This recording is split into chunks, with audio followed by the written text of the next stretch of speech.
Location ఏంటి గడ్డాలు బాగా పుట్టినాక వచ్చా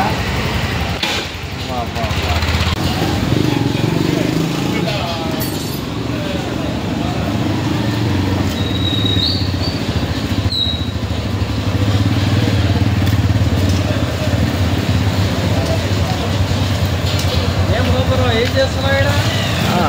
సూపర్ బాగున్నా బాగున్నా. ఎక్కడ ఇల్లు ఎక్కడ లోపల? ఓకే. ఏంటి సంగతి? ఏం నువ్వే చెప్పాలా? ఏం చెప్పాలా నువ్వే? ఏం చేస్తున్నావు? ఏంటి అమ్మలో చిన్న చిన్న సినిమాలు చేస్తూ అమౌంట్ డబ్బులు నిన్న అమలాపురం వెళ్ళి వచ్చిన. ఒక 500 పెట్టుబడి తిరిగితే 1000 రూపాయలు ఇచ్చింది. అవునా?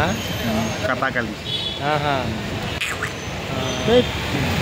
అది ఎక్కడ గల్లీ ఎక్కడ లోపల ఎంత రెంట్ ఎంత 80 సంగతి?